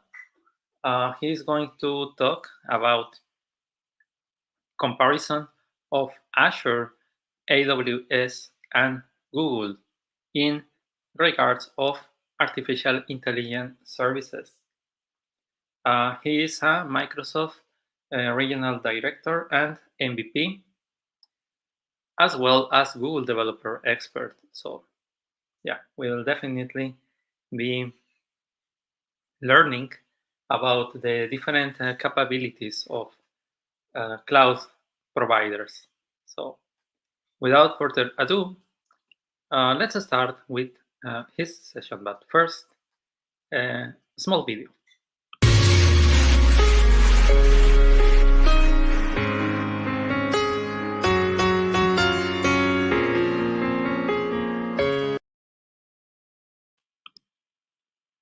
Okay, and we have his recording here. And I think we can start now. Hello and welcome to Global AI. My name is Chander Dhal, commonly pronounced as Chander Dal. I'm the CEO of Kasten, and I'm very grateful to have the Microsoft Regional Director as well as the MVP Award and the Google Developer Expert Award. I've written a book on scalability patterns, and I've got 6 courses on LinkedIn Learning. Thank you for having me as one of the keynote speakers today, and we're going to cover the comparison of the top 3 clouds, AWS, Azure, and GCP, especially some of their AI offerings. And just so you know, we're not trying to say one is better than the other. In fact, all of them have to have, and they do have, great strengths as well as weaknesses. If you'd like to connect with me, you can connect with me on LinkedIn. And if you have any questions regarding this presentation, please feel free to reach out to my team at info@kasten.com. All right, so let's get started. Let's talk about the agenda today. We're going to talk about scalable architecture because we've witnessed a ton of projects in the last couple of decades where scalability was an afterthought. So we like to talk about it anytime we get started on a project. We would also like to compare some of these handwriting as well as form labeling kind of AI offerings that we have in different clouds that are out there, including invoice as well as receipt recognition, which are kind of another kind of form recognition anyway. So if you look at the last 5, there's some kind of form, and the first one has to be handwriting recognition. Disclaimer, these results are based on the state of the AI models on May 20, 2020, and have been examined using a limited data set. The results can change over time with newer models or better training of existing models. And finally, based on the communication we received from Amazon in 2020, at that time at least, Amazon Text Track did not support handwriting recognition. So please keep that in mind. Now, this slide breaks my heart. This is 2022, by the way, and Fortune says that we have a failure rate of AI projects somewhere in between 83 to 90%. And in that article, we had this quote, and partially I'm going to quote it for you. Quote, "As an industry, we're worse than gambling." Wow. And of course, Gartner says 85% of AI implementations will fail by 2022. Now, when Fortune and Gartner are saying this is definitely legit, and this is definitely something to be concerned about. Now, we were not very surprised that there is a failure rate. However, it is that high was even surprising to us. Just so you know, as a company, Kasten has 100% success on all AI projects, and we help a lot of clients, Fortune 500, large size, mid-size corporation, and quite a few startups work not just on AI, but also big data as well as enterprise applications, including web as well as mobile, and scale on different clouds, multi-cloud, and a lot of other kind of solutions. So we thought, why don't we share some of the things with you, and it might make some of your projects better, and of course, learn from you where you are doing it better. So if you have any feedback, please reach out to us. So the test is pretty straightforward. We've got 3 different pictures. As you can see, the first one is pretty much handwriting that is extremely hard to read, even for humans. The second one is actually almost perfect cursive handwriting. And number 3, it's a little tricky, not just because it's 2 different pages, which could be tricky for AI, but it's also because it's French. So we got 3 different pictures, and we're doing it in 3 different languages, by the way, because at the end of the day, cloud is nothing more than web services. So we're gonna actually use Node.js and then Python and then C# to call these different APIs. So let's get started and see what kind of results we get. When we say npm start, as you can see, this is what we get. So instead of dear submitters, it says peer submitters, and that was literally the first result, or the response from the API for the first handwritten image. And then, of course, we'll show you more in detail in the slide decks later, the results, and we'll compare all the 3. Next one, if you like Python, it's Google Vision API, and as you can see, it's barely 20 lines of code, and it's going to run all the 3 images through the same code in a sequential fashion.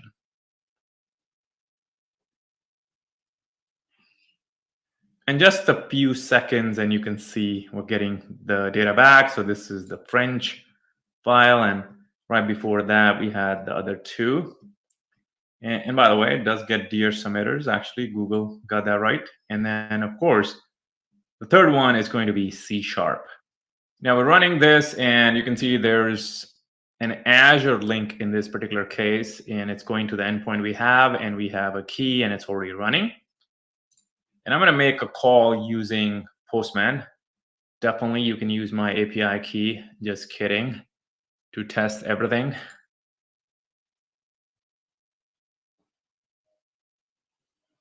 Just a few seconds, and we get the result back, and you can see it says letter from Holmes, and then there's a couple of breaks, which is really important because at the end of the day, the structure matters quite a bit. So let's start with having a scalable architecture. It's not that complicated. It's a very generic architecture, especially with cloud. A lot of the pain points are now taken care of. We can use infrastructure as code and literally automate pretty much everything we like to. So one of the things we like to always do is have a gateway and have our security policies at the gateway level. And of course, we're also going to have it at the API, UI, and backend level. But we never start without the bigger picture in mind. And then, of course, right, the gateway will handle the active-active or active-passive load balancing of your apps. And any app we have, we always look at how do we write code in a way that they're never looking at or dependent on something that is locally in there. For example, if your app server locally uses some kind of caching, what happens when the next call comes from the load balancer to another app server? This solution would not scale. And a lot of times, figuring that out later down the line means, oh, wait a minute, we never created a solution that would have actually scaled. So these are questions you got to ask early on before you start creating your solutions. Next, think of an e-commerce website. Let's say I go to Amazon.com, Best Buy, Walmart, or anything similar.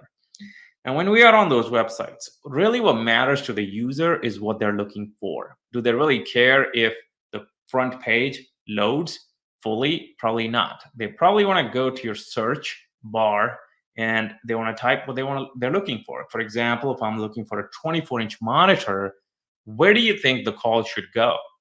I think it makes perfect sense for it to go to a document database, which is more on the search or the value side of the story.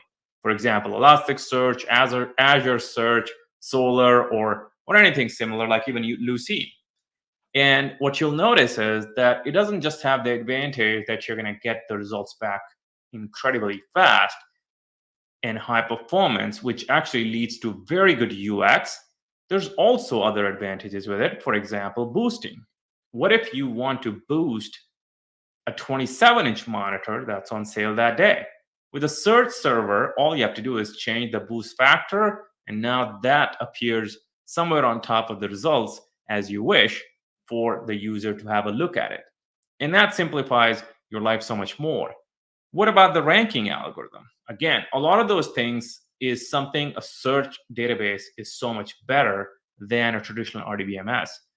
Now, in the cloud world, that's as simple as making another API call to an existing solution. What happens when the user now knows that the person wants to buy the 27-inch monitor, let's say, and let's say it happens to be an LG or a Samsung for that matter? The next thing which you would like to do is now tap into your actual document database, and this could be your Azure Cosmos DB, your MongoDB, Cassandra, Couchbase, or any other document DB of your choice. And why a document database? Why not an RDBMS? Well, the reason is simple, because an RDBMS is not the best to scale out. It's great for scaling up. So it's better to use these two solutions, which in this case are easily auto scale on commodity level machines, and you don't pay a lot of money for that. At the same time, you can scale up to thousands of these nodes in a cloud in pretty much an instant. So what's the advantage? Well, in this scenario, you will have a write once and read multiple times scenario. And in this case, let's say we're getting the results back from the document database. Now, why is it write once and read multiple times? Very simple, because let's just say your Samsung monitor XYZ. Well, that XYZ monitor will have the same specifications from the day it was launched till today. So if you're buying a 2022 model, it'll always have the same specifications as it always had. And that's the same for a 2015 model. Once the model's out, the specifications do not change. What about the comments? Maybe you have 5,000 comments. Do you really want to have the comments in an RDBMS? It actually makes more sense to have verbose data like that, again, in a document database. And if you have to search through those comments, well, you're going to use the search database. So the benefit of this solution is every single thing you see over here auto scales. And as long as you can auto scale, you have a scalable solution. Well, what about caching? Absolutely. You can use Memcache, Redis, or anything else. As long as you have a good caching mechanism, you can definitely use that. What about the pictures and thumbnails? Interestingly, you can use CDNs, especially for something that is public, and you want to take advantage of the CDN's geolocation. Again, all of that is easily scalable because CDNs are scalable. And of course, the caching in this case, let's say Redis, that's also auto scale. So far, we do not have any single point of failure, and it's as simple to create a scalable architecture. Now, what about offline processing? Well, take something like what we're going to do today, which is handwriting recognition.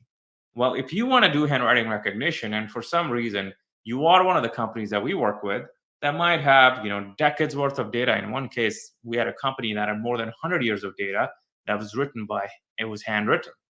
A lot of their process could be done offline, and then a human comes in next morning, and they or a group of humans can now look at the data and go, wow, this is perfectly all right, except a couple of places they didn't see what the problem was, or AI says the probability of this is being correct is less than 25%, and that's where the humans need to be involved. So offline processing is an often overlooked benefit that we have, because you can process a lot of things offline without having a user wait for you. And that's another way you can scale your applications. And then finally, what about people who love RDBMS? There's nothing wrong with an RDBMS. In fact, you do get ACID guarantees. And now when I say ACID, it means the acronym ACID. And you can also take advantage of what it's really good at, which is transactional benefits, which, again, going back to ACID, not only do you have those benefits, you can also take advantage of the fact that you get encryption on rest. And RDBMS are a lot of times known to be very, very good about data because they're usually in one machine. So they may not be the best at scaling out. And when I say that, I mean, if you've read, PAC ELC theorem or the CAP theorem, you kind of know that availability, partitioning, and consistency, you mostly get 2 out of the 3. So in this case, maybe your orders data and anything that is very, very serious according to the cart and order history or customers' data, all of that could be in RDBMS. And there's also different ways of scaling in RDBMS. Now, this is the last thing you want to scale because it doesn't scale out very well. And that's just the general trade-off of being in an RDBMS versus a NoSQL database. But you can still scale it out all the way till clusters level and even use SANs to scale it out. Now, this should be the last thing you ever scale out. But let's say your critical data is here and still needs to be scaled.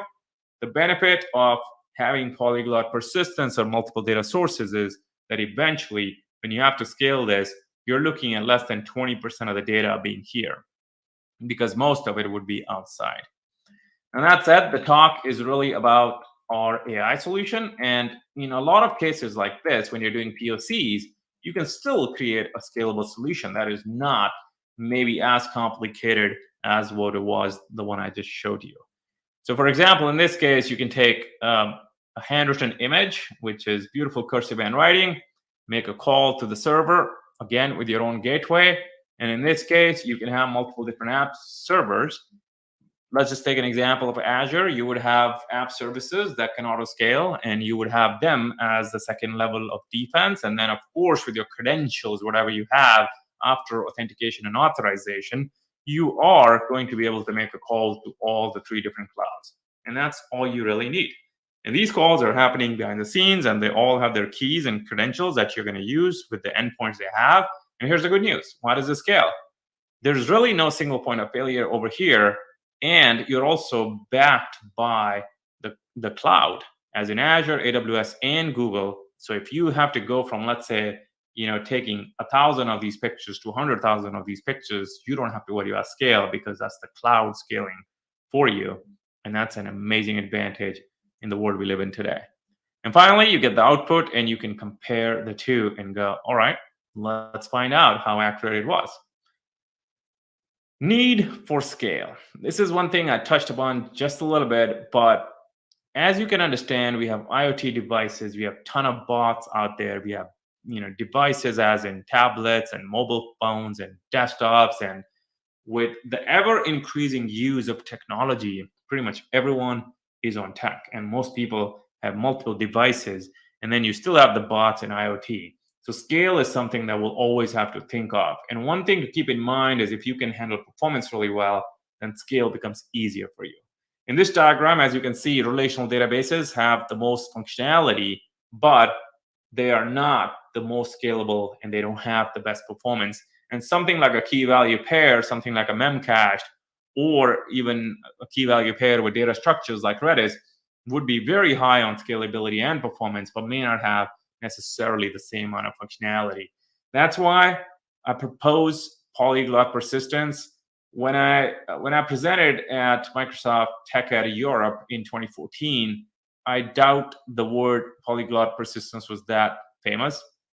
And we were using this architecture for many years before I'd even done that presentation.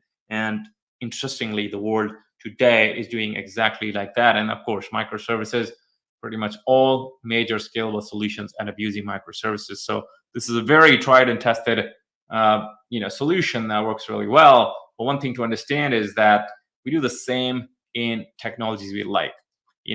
Some people get excited about a certain kind of technology and they start just using it for everything. That's like saying for a person who has a hammer, everything looks like a nail. I think our goal is to make sure that we don't have the bias and we use the right technology for the right use case we have, and it can change. And we'll talk about that in a second. And then finally, anything we do, we create our own benchmarks. As you can see, when we saw that Azure Cosmos DB was basically claim that they can do 1 kilobyte transfers in about less than 10 milliseconds, and that's the guarantee they have both on reads and writes. We actually ran our own benchmarks all the way from not just 1 kilobyte all the way to 2 megabytes, and you can see the median in the first case was just 5 milliseconds, actually faster than what they were even claiming. So one of the things that I highly recommend doing is do your own benchmarks, so that way you're not listening to someone else's bias that may be out of some blog because they may like a technology over the other one, right? And we do the same for other technologies, the same with Mongo or Cassandra or Redis or any other technology we use. And same here with all the 3 different clouds, we saw that they all had their own strengths and weaknesses. So how do we start? The first picture, as you can see, it's very, it's a lot. It's not the most beautiful picture out there. I mean, it's handwritten with a lot of errors, and it's easier for a human to read it, but it's going to be quite challenging for an AI, and we'll see that in a second. Second image is perfect. I mean, beautiful handwriting, 116 words and 1-page image. And the final one is I could not even read it, and turns out it's French, so that's why. And you notice that we're going to trick the AI because we're going to take an image that has a 2-page image and see how all the 3 different clouds handle this. So results, the first one, as you can see, this is going to be the hardest one. And the things that stuck out to us was, look at 7, right? We read it and we go 7 as humans, but it is SE7EN. So there's no way the AI would go, oh, it's a 7, right? It's something a human can easily do, but not an AI would. So both the AI, in this case, for Microsoft as well as Google, go SE Zen or 10. And then on the Google side, we noticed that you had inconsequentia, which is not a word. And Microsoft somehow does a spell check and changes it to inconsequential. Now, Google Cloud also has a spell check, but when they do computer vision in this particular case, I doubt they're using the spell check. So that's something you can think of in your solution. If you are on Google Cloud for some reason, you could use the spell check AI along with the vision API and get a different answer altogether. Now, this is really hard. Now, Amazon, you might see a lot of errors. We do not want to penalize Amazon because TextRack at that time, at least, was not supporting handwriting recognition. Second one, this was amazing to see, like Microsoft only had 2 errors. So if it is very good cursive handwriting, for some reason they trained it so much better than anyone else that they only had 2 errors. And look at left-hand side on Google. It amazes me that the word is jellicitations, and there is no word like that in English dictionary, but Google still goes with that. So same spell check that someone could think of. And Google, clearly a winner. As you can see in this case, for some reason with French, Google only has 4 errors. As you can see, it's like 3 words they got it wrong on the first line and then only 1 word wrong later. Microsoft's is second, and not bad at all because it's still less than 2 digits. And then, of course, TextRack did not support handwriting, so we're going to discount Amazon for this one. And the second one, wow, Google's only got 1 error. Microsoft's still below 2 digits, not bad. Let's look at the results. The first case, Microsoft is the clear winner, 12 errors. Google's got 20. Second case, Microsoft's got 2 errors, and Google's got 15 times more errors. Wow, that's a big one. So third one, as you notice, Microsoft's almost 5 times more errors, again, because they just, on French, I think Google was a clear winner. So you saw that there's no real clear winner here, but in certain cases, one is better than other. And then, of course, let's look at Google 2020 versus 2022. So we ran this again in October of 2022 to make sure that we're getting the right, we're looking at how much they improved in, let's say, a little bit more than 2 years.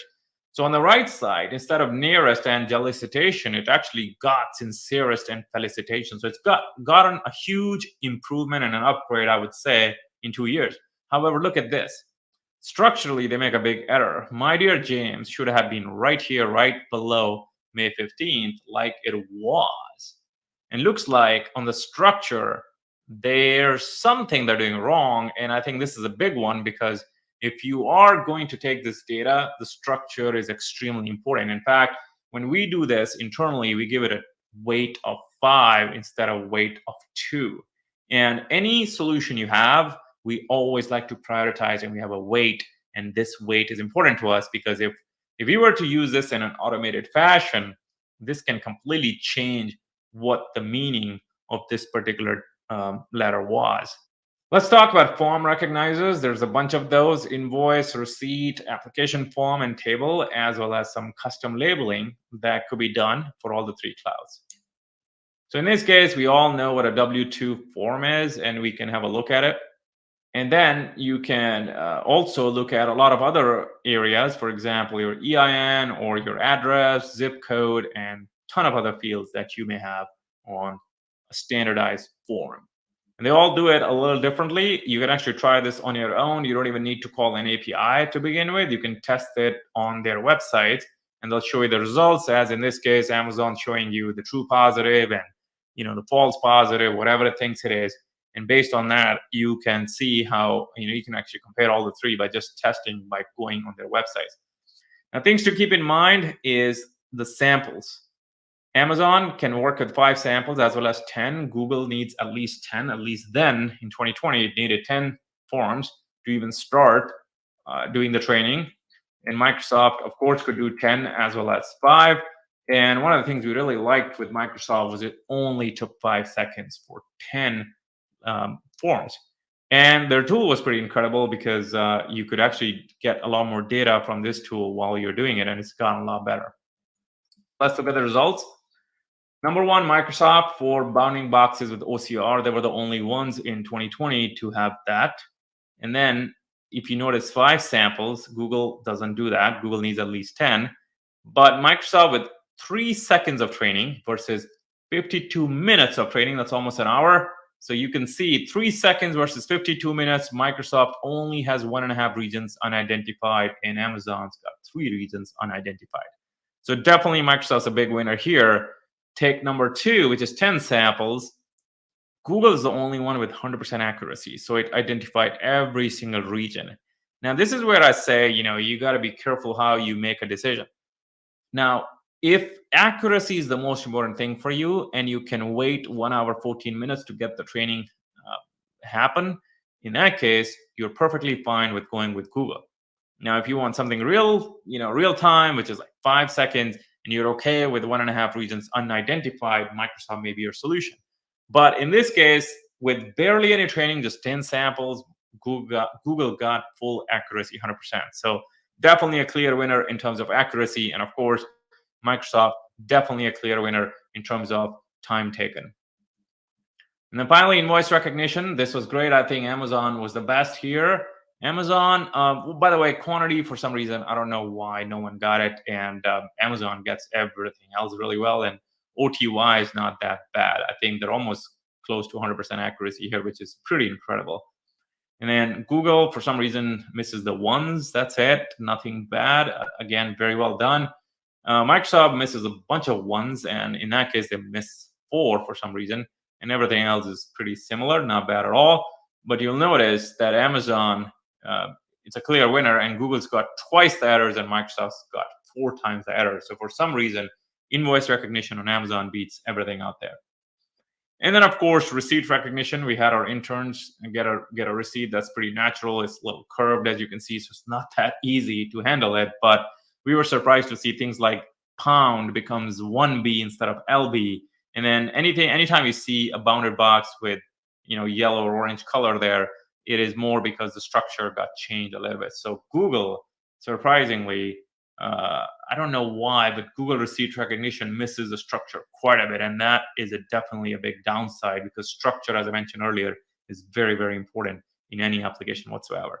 And then Microsoft, in this case, definitely has that one structural issue, but it's very minimal. It's almost like it's 1 line below. As you can see, it's not that bad. And then, of course, 1B and LB, for some reason, same exact issue. So now, if you look at the data, right, Google only has 2 errors and Amazon's got 8, but Amazon actually wins on the total score because the weighting is more on the structure, and Google messes up structure thrice and Amazon only once, and so does Microsoft. But Microsoft also has a pretty low error count. It's 2 and 2. So Microsoft's a clear winner here, 7, and AWS is 13 and Google 17. But keep in mind, if you're only looking at error count, Microsoft and Google end up actually winning. But if you're looking at structure, it's basically Microsoft and Amazon. Now we're going to look at the forms, but since Amazon did not have handwriting recognition at that time, we're going to keep Amazon out of it. But you can see again here, in the first case, errors made were 6 and 9, and structural errors were 1 each. So it's pretty competitive, both of them. 1.5 times more error, not that bad. But look at number 2. Interestingly, the structure error in case of Microsoft was 0. But the actual errors were a lot more than Google. So you notice that in some cases, I mean, in this case, Microsoft's got twice the amount of errors than Google for the same exact application, just a different data set. But the structural error was lower, so it's pretty tight. I mean, I would say that they're almost as good as, like, I wouldn't say there's necessarily a clear winner here. They're both pretty similar. And again, if you have more data, the results might change. And then finally, table recognition. This looks really hard, but it's actually really easy to do, especially with computer vision, because most of it is just numbers. And that happens to be the easiest thing out there. If you've ever done MNIST or something similar, you know that the success rate is pretty high, and you will notice that in the results. Number 2, all of them got full text accuracy. That's 100% accuracy. In the number 1 case, I'm not sure why this happened, but again, I think more important is to look at number 2, because that means with barely any training, all 3 of them were able to get to full text accuracy, which is pretty incredible. Now, number 1, of course, Google definitely was winning, and number 2, everyone got to the same level. Finally, references. I highly recommend reading the executive blog. We write this blog where we simplify all the technology to make sure that even non-technical executives are able to read it and go, oh, I understand exactly what's happening. We try to take all the complexity and push it behind. And a technical blog, we get all the way to, talking about TCO comparisons, as well as performance, as well as, scalability, a lot of other things. If you want to read more about these 2 reports, you can actually read a lot in detail. If you'd like to leave us an email, you can download these reports with a PDF. If you choose not to share your emails with us, that's perfectly all right. You can still read all these reports completely free on our website. Thank you so much for the opportunity. Thanks to all the organizers, sponsors, and fellow speakers, as well as the attendees of the conference. If you'd like to connect with me, you can add me on LinkedIn. And of course, if you need to know more about or have further discussions about this, please feel free to reach out to our team at info@caston.com. Thanks again, and have a great day.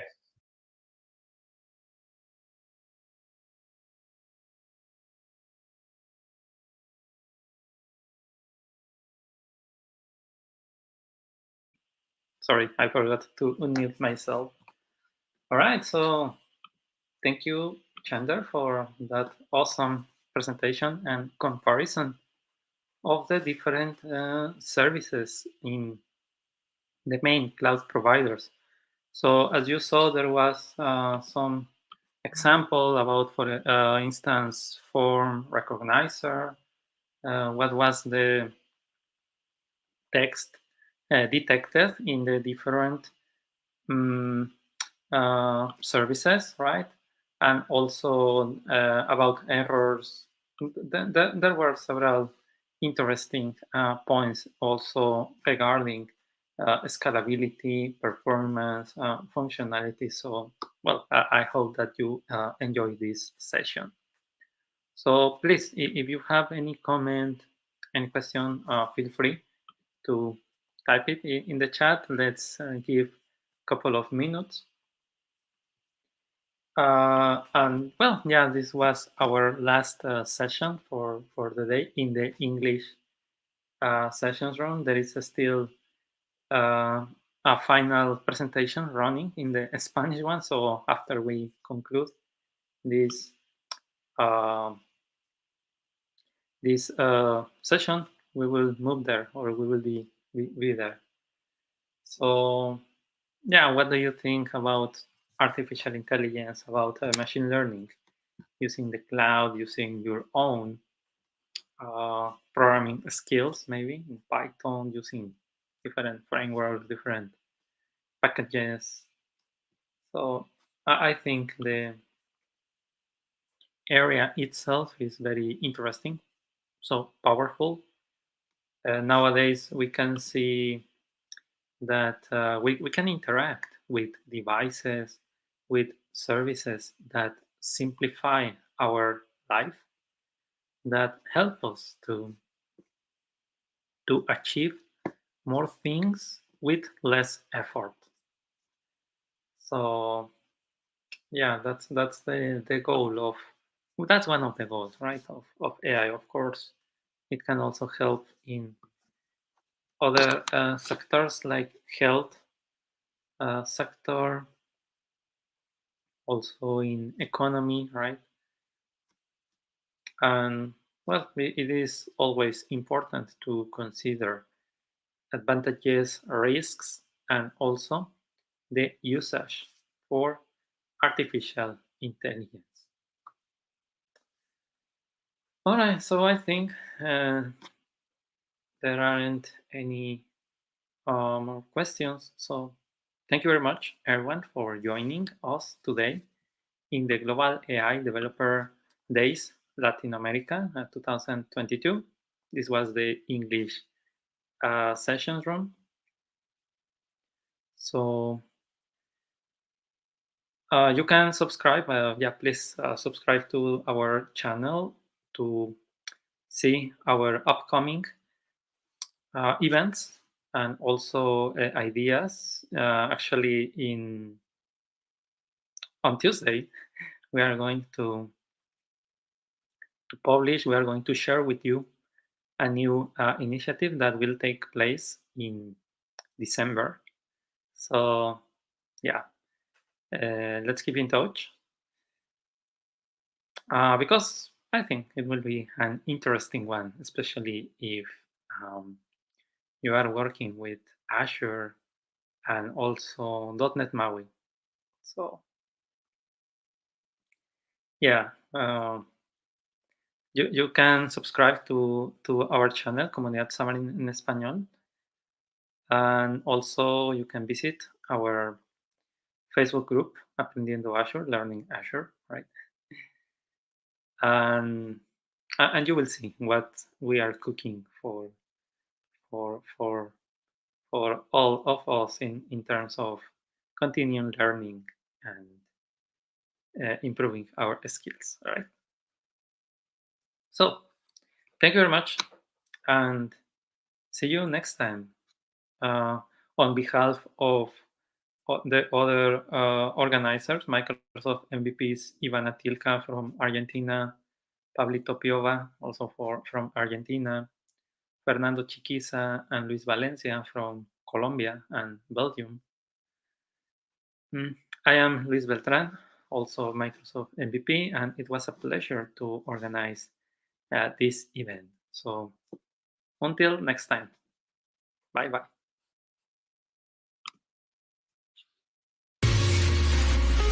Los invitamos al Global AI Tour Latinoamérica.